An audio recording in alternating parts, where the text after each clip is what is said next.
ഞാൻ ഇന്ന് വന്നിരിക്കുന്ന ഒരു ഇന്ത്യൻ സ്വീറ്റ് ആയിട്ടാണ് കലാക്കണ്ട്. നല്ല എളുപ്പമാണ് ഇത് ഉണ്ടാക്കാനായിട്ട്. കുറച്ച് ഇൻഗ്രീഡിയൻസ് മാത്രം മതി.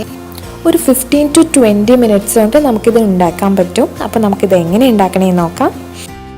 ഞാനിവിടെ 300 ഗ്രാംസ് പനീർ ഇതുപോലെ ക്രംബിൾ ചെയ്തെടുത്തിട്ടുണ്ട്. ഫ്രീസറിൽ നിന്ന് പനീർ എടുത്ത് പുറത്ത് വെച്ച് അതിൻ്റെ തണുപ്പ് മാറുമ്പോൾ ഇത് ഇതേപോലെ കൈകൊണ്ട് ഇങ്ങനെ ഒന്ന് ഉടച്ചു കൊടുത്താൽ മതി. നമുക്ക് ഇതേപോലെ ക്രംബിൾ ടെക്സ്ചറായിട്ട് തന്നെ കിട്ടും.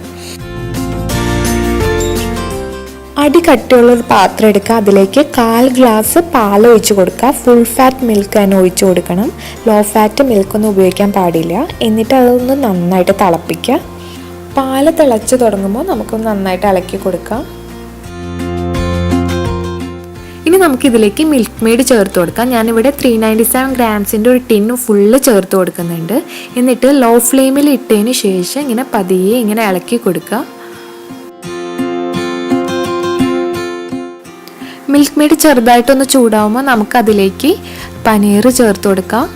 എന്നിട്ട് ഇങ്ങനെ പതിയെ പതിയെ കുറേശ്ശെ ചേർത്ത് നന്നായിട്ടൊന്ന് മിക്സ് ചെയ്ത് കൊടുക്കുക.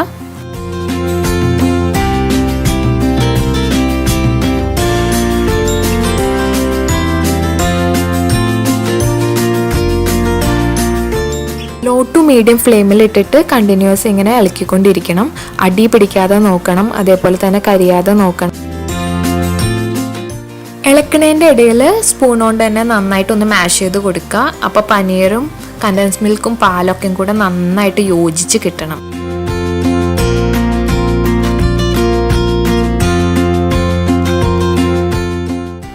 ഇപ്പോൾ കുറേശ്ശെ കട്ടയായി വന്നിട്ടുണ്ട്. നമ്മുടെ കളറൊക്കെ കുറച്ചൊന്ന് ചേഞ്ചായി വന്നിട്ടുണ്ട്. ഇനി നമുക്കിതിലേക്ക് ഏലക്കയുടെ പൊടി ചേർത്ത് കൊടുക്കുക, അല്ലെങ്കിൽ ഏലക്ക ചതച്ചതായാലും ചേർത്ത് കൊടുക്കുക. ഞാനിവിടെ ചതച്ചിട്ട് ചേർത്ത് കൊടുക്കുന്നത്. എന്നിട്ട് നന്നായിട്ടൊന്ന് മിക്സ് ചെയ്തെടുക്കാം.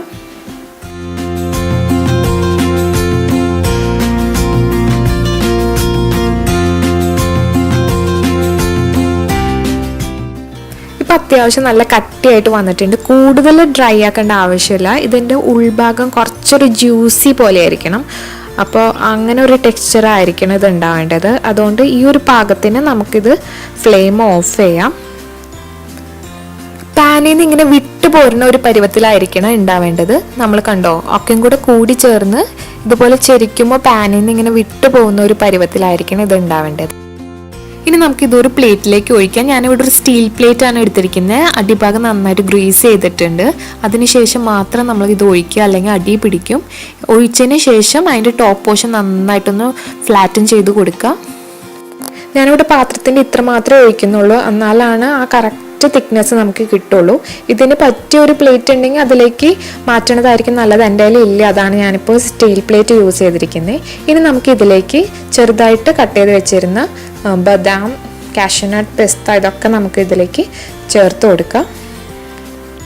ഞാൻ ഇനി ഇത് സെറ്റ് ആവാൻ വേണ്ടിയിട്ട് 2 മണിക്കൂർ ഫ്രിഡ്ജിൽ വെക്കുന്നുണ്ട്. അതിന് ശേഷം നമുക്കിത് മുറിച്ചിട്ട് കഴിക്കാം.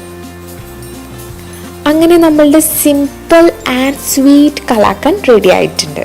നല്ല എളുപ്പമാണ് ഇത് ഉണ്ടാക്കാനായിട്ട്. നിങ്ങളെല്ലാവരും ഇത് ട്രൈ ചെയ്ത് നോക്കണം. നിങ്ങൾക്ക് ഈ റെസിപ്പി ഇഷ്ടപ്പെട്ടിട്ടുണ്ടെങ്കിൽ നിങ്ങൾ വീഡിയോ ലൈക്ക് ചെയ്യണം, ചാനൽ സബ്സ്ക്രൈബ് ചെയ്യണം, കമൻറ്റ് ചെയ്യണം, ഷെയർ ചെയ്യണം. Thank you.